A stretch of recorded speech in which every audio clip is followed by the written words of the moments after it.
शहजादपुर वाला छोटा छोटा बोले और आर्ग्यू कर लें। हाँ, मैं क्रमवार तरीके से आलोक जी के एक एक बातों का जवाब देता हूँ। अभी पॉइंट एक बार में। हाँ, आलोक जी ने अभी जिक्र किया 4 जजेस का। उन 4 जजेस में से मान्यवर एक जज कौन था? रंजन गोगोई। वही रंजन गोगोई जब बाहर आए तब तो आपने समर्थन किया, और वही रंजन गोगोई जब ऐसा फैसला सुना है जो आपके पॉलिटिकल नैरेटिव को सूट नहीं करता या पॉलिटिकल कन्वीनियंस को सूट नहीं करता, तो उनके खिलाफ भी आपने मोर्चा खोल दिया।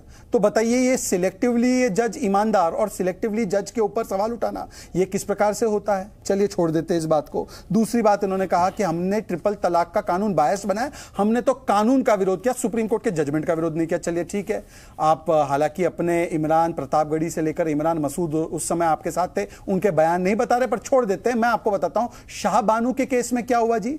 शाहबानू में तो आपके एक मंत्री ने इस्तीफा दे दिया, और शाहबानू के केस में तो सुप्रीम कोर्ट के फैसले का सीधा सीधा एक प्रकार से अवमानना करते हुए आपने पार्लियामेंट में कानून पारित किया।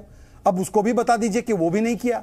अब तीसरी बात पे आते हैं। अरे सुप्रीम कोर्ट के विषय में टिप्पणी छोड़िए मान्यवर, कमिटेड जुडिशरी अगर कभी दौर के लिए इस्तेमाल किया गया तो इंदिरा जी ने किया। जब HR खन्ना जी ने इमरजेंसी के खिलाफ एक फैसला सुनाया तो AN रे को सुपरसीड करवाकर चीफ जस्टिस ऑफ इंडिया बना दिया गया। और केवल यही नहीं, दूसरे कौन जस्टिस बनते थे? बहारुल इस्लाम। बहारुल इस्लाम का तो बड़ा दिलचस्प एक इतिहास था। कभी वो लोकसभा के सांसद, कभी वो कांग्रेस पार्टी में, कभी वो जज, फिर जजशिप खत्म हुई तो वापस कांग्रेस पार्टी में, फिर वापस सुप्रीम कोर्ट के जज, फिर वहां से खत्म हुआ तो राज्यसभा के सांसद। इस प्रकार से जज और MP का खेल खिलवाते रहे। हिदायतुल्लाह के बीच में नहीं जाना चाहता हूं, रंगनाथ मिश्रा जी के बारे में मैं नहीं कहना चाहता हूं, ये सारे लोग हमारे बीच में नहीं है, परंतु ये आपका इतिहास रहा है, इसलिए मान्यवर अपने इतिहास को देखकर बातें किया करें। और आखिरी बात मैं कहना चाहता हूं, देखिए सुप्रीम कोर्ट पर सवाल उठाने का काम आज भी जो किया गया, जो अशोक गहलोत जी का मैं आपको ऑन रिकॉर्ड स्टेटमेंट बता रहा हूं कि जुडिशरी अंडर प्रेशर थी, ये कहा उन्होंने। अब बता दीजिए ना, ये तो बयान 23 मार्च का है, बता दीजिए बयान सही है गलत है, और बयान देता कौन है? सीरियल ऑफेंडर राहुल गांधी है।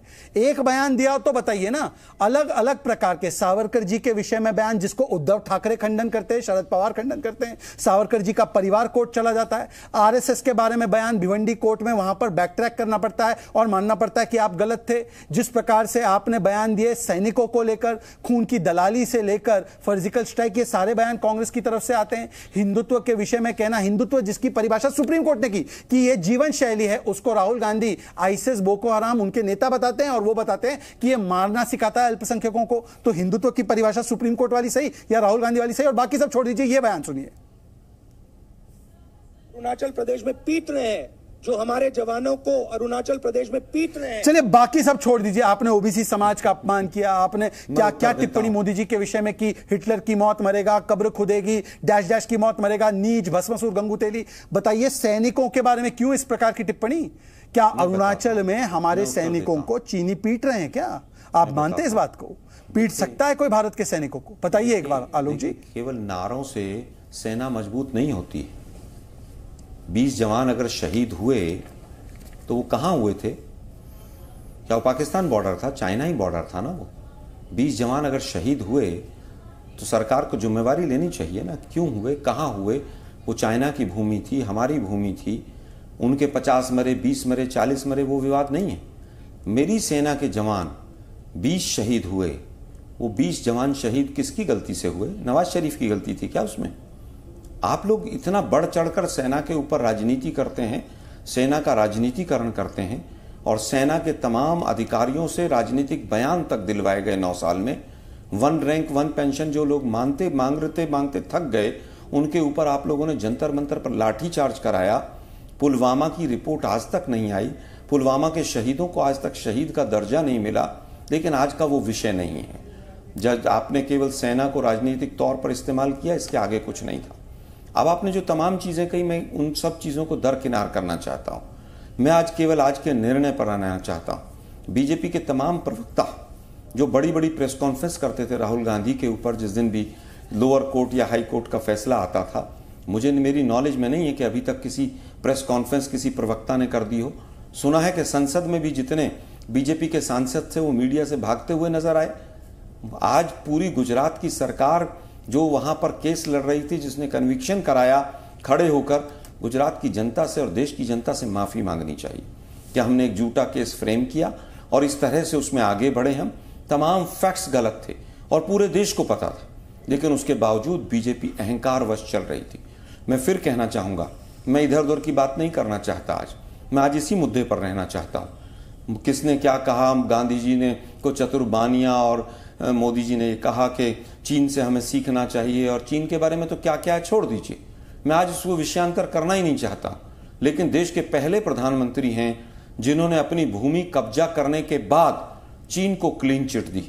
देश के पहले प्रधानमंत्री हैं कि एक प्रदेश लगभग 3 महीने से जल रहा है, उसके बावजूद एक बयान, एक स्टेटमेंट देने से डर रहे हैं, भाग रहे हैं।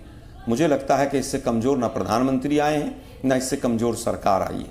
और जो सरकार, जो सवाल संसद में कोई सांसद पूछ ले, उसके यहां पर सरेआम आज तो इनके सांसद संसद के अंदर खड़े होकर धमकियां दे रहे हैं कि ईडी भेज देंगे, ईडी चली जाएगी आपके यहां। कल एक मंत्री महोदया ने ईडी भेजने की धमकी संसद में दी।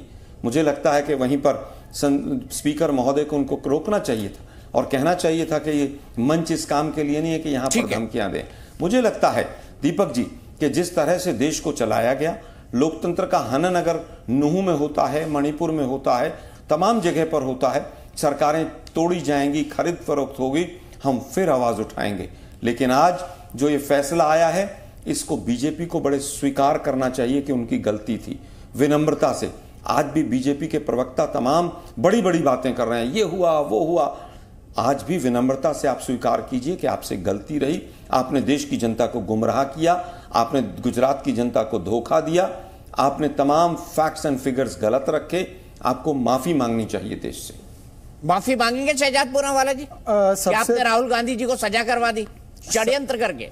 सबसे पहले तो दीपक जी, पुलवामा के विषय पर आलोक जी को बोलने का कोई अधिकार नहीं है। इन्हीं के नेता सचिन पायलट ने अशोक गहलोत को घेरा था जब हमारी पुलवामा की वीरांगनाओं ने अपने अधिकार के लिए वहां पर धरना किया, तो उनको पुलिस से पिटवा कर, उनको एक प्रकार से उनकी साड़ी खींचकर किस प्रकार का बर्ताव किया, तो सचिन पायलट को जाकर कहना पड़ा कि ये जो किया गया है बिल्कुल गलत है। और पुलवामा पर पाकिस्तान को क्लीन चिट देने का महापाप रणदीप सुरजेवाला और अधीर रंजन चौधरी ने किया, ये कहकर कि ये भारत की एजेंसी भी क्या इसमें इन्वॉल्व है, एक प्रकार से क्या इसमें भारत का भी रोल है, इसमें जांच होनी चाहिए। मतलब आज भी पाकिस्तान को क्लीन चिट देने के लिए इनके तमाम गठबंधन के लोग, अभी 2-3 दिन पहले ममता दीदी ने तो इसको फेक करार दिया था, मतलब पाकिस्तान को वहां पर भी क्लीन चिट। पर देखिए, जो ओसामा जी, जो हाफिज सईद साहब कहते हैं, उनसे यही अपेक्षा की जा सकती है। जहां तक सवाल है, देखिए अब मैं आपसे पूछना चाहता हूं कि सुप्रीम कोर्ट, इसी सुप्रीम कोर्ट ने क्या किया था राहुल गांधी के साथ? उनसे कहा था अनकंडीशनली आप माफी मांगिए क्योंकि आपने चौकीदार चोर है ये कहा। राहुल गांधी जी राफाल के मामले में, ये भारत की सेना की बात करते हैं, भारत की सैन्य शक्ति को राफाल प्लेन्स चाहिए थे, इन्होंने खरीदे नहीं। पाकिस्तान और चीन दो तरह से दुश्मन थे हमारे खिलाफ, उनको चाहिए था ये राफाल प्लेन, परंतु प्लेन नहीं खरीदा। इसमें किस प्रकार से राजनीति की, और सुप्रीम कोर्ट में कहना पड़ा, सुप्रीम कोर्ट को कहना पड़ा कि इसमें कोई भ्रष्टाचार का मामला नहीं है, फिर भी कहने लगे कि सुप्रीम कोर्ट ने कहा है कि राफाल में चौकीदार चोर है ये कहा गया है, तो उनको नाक रगड़कर माफी मांगनी पड़ी। और जहां तक सेना की बात है, देखिए आलोक जी, मैं कंप्लीट कर लूं। ओआरओपी आपका 42 साल पुराना एक उनकी मांग थी, 500 करोड़ रुपए देकर आप निकल गए। आज ओआरओपी का स्वप्न जो है वो पूरा किया गया। नेशनल वॉर मेमोरियल 50 साल तक आपने नहीं बनवाया, हमने बनवाया।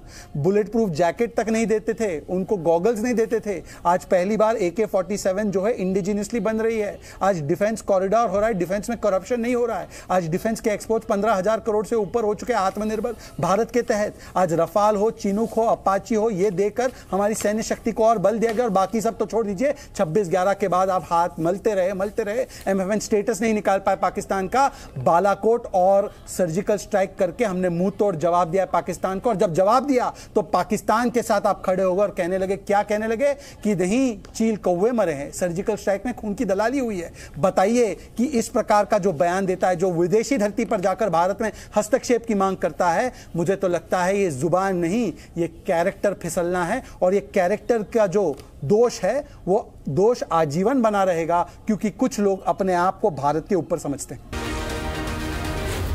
जी न्यूज़।